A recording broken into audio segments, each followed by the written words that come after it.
Ce programme vous est offert par Orca, l'art de vivre. Au cœur de vibrer, et si comme mon thème,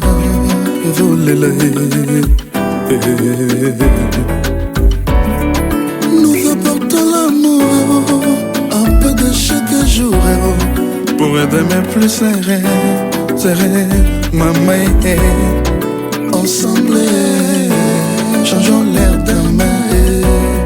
Chaque geste compte, chaque soutien, maman. Tout est bango bolingo, en lui rapportant de l'aide. Bango bye bye, bazali bango mokote.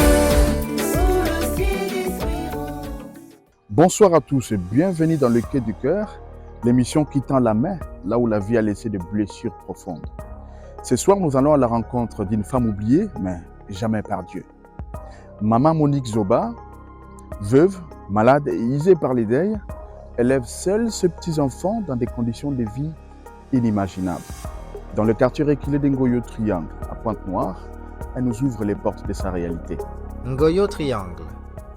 Un nom qui sonne comme une intersection, mais qui est surtout un carrefour d'abandon.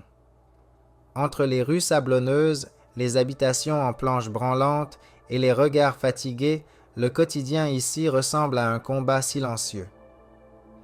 Au bout d'un petit sentier à peine praticable, on aperçoit une maisonnette penchée, construite à la hâte avec des planches de récupération. C'est ici que vit maman Monique, entourée d'une ribambelle d'enfants.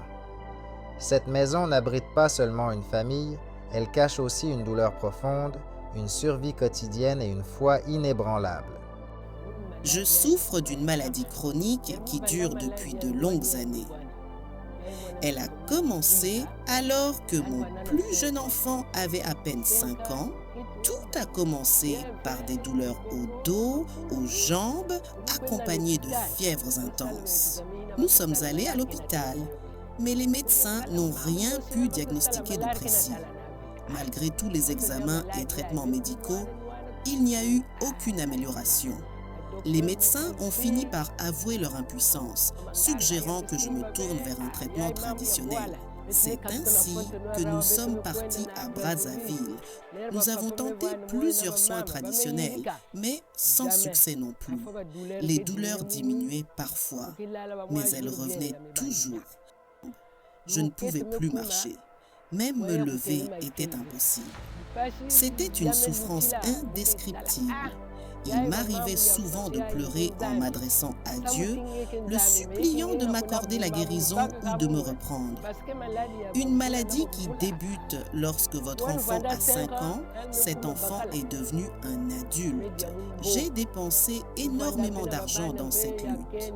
J'avais 2 filles. L'une d'entre elles est tombée gravement malade.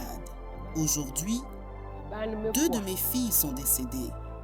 L'une m'a laissé 3 enfants et l'autre un enfant. Mon mari est également décédé.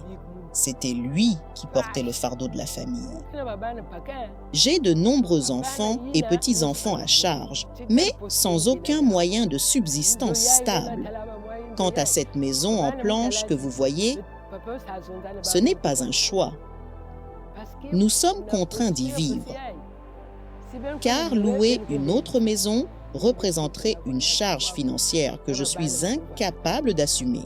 Alors, avec tous mes enfants sous mon toit, malades et sans ressources, je reste ici, en espérant des jours meilleurs. On sent dans ces mots une lassitude, mais aussi une incroyable dignité. Elle ne pleure pas, elle raconte, elle ne supplie pas, elle confie. Dans ce silence entre 2 phrases, on entend tout ce que les mots n'osent plus dire. Maman Monique n'a rien demandé. Elle continue de vivre, de nourrir, d'aimer malgré tout. Et c'est là que l'équipe de Quai du Cœur décide d'agir. Chez Citronnelle, la douceur n'est pas que dans les gâteaux. Elle est aussi dans les gestes. Dans ces colis, il y a bien plus que du pain et des brioches. Il y a une main tendue, une promesse silencieuse. Nous, la Citronnelle, nous avons été ravis de soutenir maman Monique. et nous voulons revenir, la soutenir de plus encore. Et nous voulons que Dieu puisse la protéger encore, la donner encore longue de vie de plus en elle. Des paquets de riz, du lait, un bidon d'huile, cela peut paraître banal. Mais dans cette maison où le vide règne, ce sont des symboles de vie, de reconnaissance, de réintégration à la société. Comme vous l'avez vu tout à l'heure, nous sommes venus aujourd'hui rendre visite à Maman Monique. Maman Monique qui est en situation de détresse, qui souffre. Ça fait des années qu'elle est malade et aujourd'hui, elle est arrivée jusqu'au point de ne plus se lever. Ça veut dire que cette maman souffre vraiment. Et nous, à ABZ, nous sommes venus avec des présents pour donner. Bien que ce soit peu, mais c'est ce que nous avons eu. Et nous espérons vraiment que ça va aider elle et sa famille pour ces quelques jours. Madame Betty n'a pas seulement coordonné cette mission. Elle l'a portée avec son âme. Dans son regard, il y avait la révolte, la tendresse, mais surtout l'engagement. Celui de continuer, de répéter ce geste encore et encore. C'était un grand plaisir d'effectuer cette visite chez Maman Monique. Donc moi-même et toute l'équipe du Quai du Cœur, nous sommes vraiment engagés à continuer à aider nos communautés. Aujourd'hui, Maman Monique dormira peut-être un peu mieux, non pas parce que sa douleur a disparu, mais parce qu'elle sait qu'elle n'est plus seule. Merci à Citronnelle, à ABZ et à toutes les personnes de bonne volonté qui ont fait battre ce cœur en bois sous un toit presque inexistant. Mais aussi, merci à vous, téléspectateurs, car c'est ensemble que nous faisons vivre ces quais, un quai d'attente, d'écoute et d'amour. Si vous voulez vous aussi poser un geste, contactez notre équipe au plus 242 06 942 59 79 ou rejoignez-nous sur nos pages Facebook, Instagram et YouTube. À très bientôt pour un nouvel épisode de Quai du Cœur, là où la compassion devient action.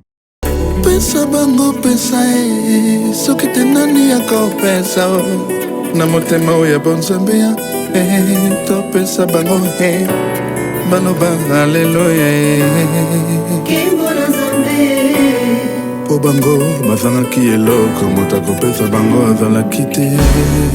Ensemble yo na ngai changeons leur destin. Chaque geste compte, chaque soutien est ma main. Tout est à bango pour l'ingo.